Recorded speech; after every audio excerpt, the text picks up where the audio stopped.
Kabaddi toss ನ ಗೆದ್ಮೇಲೆ student of the weak ವಿಚಾರದಲ್ಲಿ ಗಿಲ್ಲಿ ಮಾಡಿದ್ ಸರಿನಾ ತಪ್ಪ, ಇದನ್ನ ನಾನು 2 ಆಂಗಲ್ ನಲ್ಲಿ ಹೇಳ್ತಾ ಇದ್ದೀನಿ. ಕಂಪ್ಲೀಟ್ ಆಗಿ ವಿಡಿಯೋ ನೋಡಿದ್ಮೇಲೆ ಕಮೆಂಟ್ ನ ಮಾಡಿ. ಮೊದಲನೇ ಆಂಗಲ್ ಟಾಸ್ಕ್ ಮತ್ತೆ ಗ್ರೂಪ್ ಆಂಗಲ್ ನಿಂದ ನೋಡೋದಾದ್ರೆ ಗಿಲ್ಲಿ ನಾನು ಬಿಟ್ಕೊಡಲ್ಲ ಅಂದಿದ್ ಓಕೆ, ಆದ್ರೆ ಬಿಗ್ ಬಾಸ್ ಇನ್ನೊಂದ್ಸಲ ಕೇಳಿದಾಗ ಅಟ್ಲೀಸ್ಟ್ ಬಿಟ್ಕೊಡ್ಬೇಕಾಗಿತ್ತು.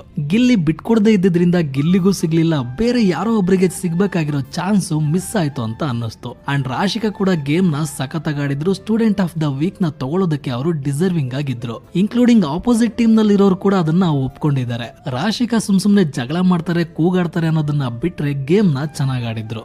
ಎರಡನೇ ಆಂಗಲ್ ಎಂಟರ್ಟೈನ್ಮೆಂಟ್ ಅಂಡ್ ಇಂಡಿವಿಜುವಲ್.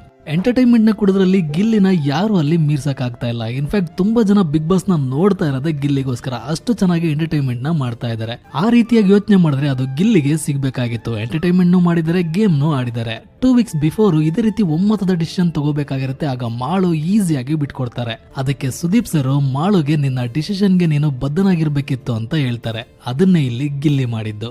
ಗಿಲ್ಲಿಗೂ ಕೂಡ ಕ್ಯಾಪ್ಟನ್ ಆಗ್ಬೇಕು ಅನ್ನೋ ಆಸೆ ಇರುತ್ತಲ್ವಾ, ಹಾಗಾಗಿ ಗಿಲ್ಲಿ ಮಾಡಿದ್ದು ಸರಿ. ಇದು ನನ್ನ ವೈಯಕ್ತಿಕ ಅಭಿಪ್ರಾಯ. ಗಿಲ್ಲಿ ಮಾಡಿದ್ದು ಸರಿನಾ ತಪ್ಪಾ ಅನ್ನೋದನ್ನ ನೀವು ಕೂಡ ಕೆಳಗಡೆ ಕಮೆಂಟ್ ಮಾಡಿ ತಿಳಿಸಿ. ಮತ್ತೆ ನೆಕ್ಸ್ಟ್ ವಿಡಿಯೋದಲ್ಲಿ ಸಿಗ್ತೀನಿ. Signing off, Chandru.